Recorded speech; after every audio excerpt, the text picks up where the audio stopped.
And I saw you guys talking, and it's almost like you knew what we had on the show sheet here today. Marcus Williams, that name keeps getting talked about in the NFL circles, expected to be targeted by the Eagles, the Lions, and the Commanders if he makes it to the open market. He's going to play arena football? Oh, no, the Commanders. That's the Washington football team. That's right. Now, is he would you say now Marcus Williams, New Orleans Saints, has played, 5 years in the league?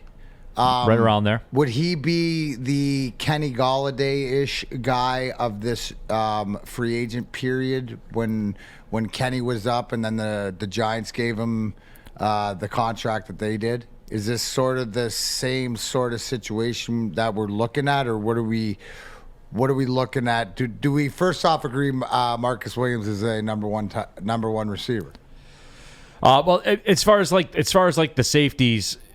It seems like he is trending towards being like a number one safety. It does seem like. But is that the guy you want to put your money in at safety? Yeah, I said receiver. Yeah, well, it's for me because Spotrac is always my friend.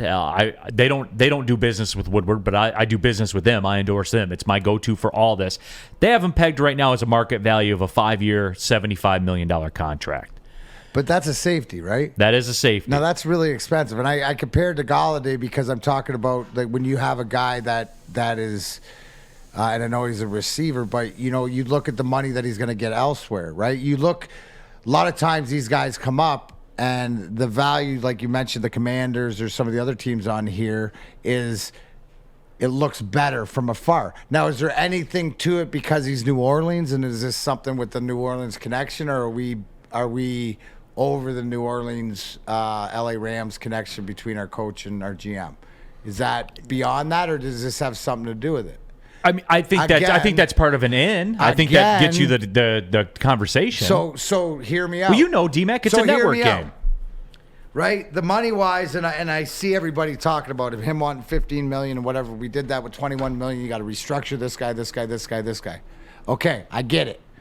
But is this a guy that is a foundation piece that can get you to the next level? Is he the guy, right? Just like I talk about at 32, 34, is that a quarterback being chosen? These are all the decisions to be made. And if decisions are made, direction sort of lets you know, right? So if they did this, Neal, and spent the money on the safety, would that not tell you almost more so they're going to draft that quarterback contract-wise in that round to keep the money down, right? There's an ebb and flow and a balance. If they don't use the money and sign this guy or a wide receiver or whoever and spend the money on it, right, then they're probably going to draft for it. So to me, does that make sense at all? Like, sign the great safety that you think is going to be there because you're going to draft your next quarterback. You don't sign the great safety, the wide receiver, whatever that marquee guy, if you're going to trade for the quarterback. Pay the quarterback in a couple years.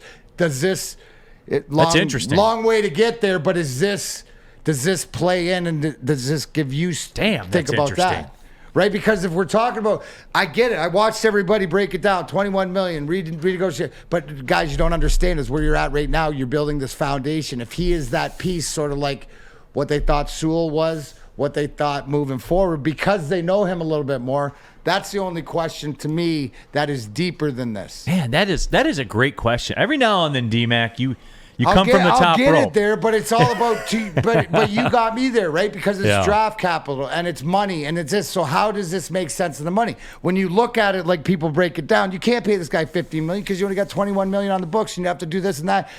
But devil's advocate, could you, but does this, so you sign him because you've played it out that you're going to go after one of these two quarterbacks that you think is going to be there, because there's your salary, there's your Amon-Ra St. Brown, there's another fourth rounder, you're a receiver, you got 2 and 3, then the next year you're going to pay that wide receiver. So you got your money and your safety, your wide receiver, and then your quarterback, right? Because you've built everything else on that team, your offense, your defense, whatever, through the draft and, figured out. To your point, earlier conversation about Ndamukong Suh at $3 million or whatever, well, that's if you're a winning team, then you are able to afford those guys and look more like that team.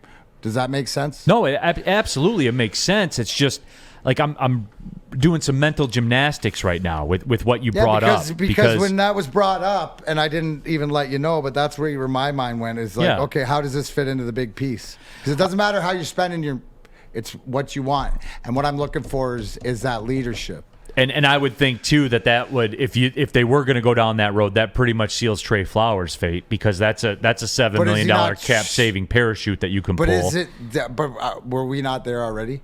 Yeah, I mean, yeah, we were there. We were there already. But D-Mac, to what I talked about earlier, if you are going to kick the can down the road, you may as well keep him another year. If he plays well, he plays well. If he doesn't, you don't care anyway, because you're not there yet. So I mean, there is a lot. There's a lot of different ways they can go. But what you said about the quarterback, does that tip their hand with what they do in the draft? And you may be right on that, because if you're going to bring in a safety at $15 million, but here's another. I'll give you another layer to this. YT Sparty says, just remember Pat Swilling we got from New Orleans. Past performance, no guarantee of future performance. YT Sparty, that was the Lions' fault. This was a dude that was just told, go get the quarterback his whole career. Just go get the quarterback. And he comes here, and they got him covering running backs out in the flat. I'll never forget that. I'm like, what's he doing going covering these running backs in the flat? No, go get the quarterback. Just go get the quarterback. Like, that's all he does. That was on the Lions, that one. So there's that. Again, my opinion, but I'm probably right. For me, it's another thing, too. I'll give you another layer to this. When you look at the safety position, and I think it's pretty apparent that when you look at Marcus Williams, we're all in agreement he seems to be a pretty good player. I think that's fair. I think that's a fair assessment. For me, this really, and there's a Kyle Hamilton contingent out there in the draft at number 2, and their contingent's getting more vocal, and they're saying he's the best football player in the draft. Pound for pound, the dominance at his position, all of that. For me, I would have to say, because I would be more comfortable giving Marcus Williams that bag than I would be taking Kyle Hamilton, because why? Discount to market. The safety spot. If a safety is a $14 million proposition, I'm not taking him with the number 2 overall pick that I got to pay him $10 million a year, $9 million a year. You know what I'm saying? There's no discount there. There's no incentive. And not know what he is. I'll pay the tax on a guy like Marcus Williams because I know what he is. Yes. I know what he is. So I'll pay that tax on that. I don't have a huge problem with that. So these are layers. This is a good discussion.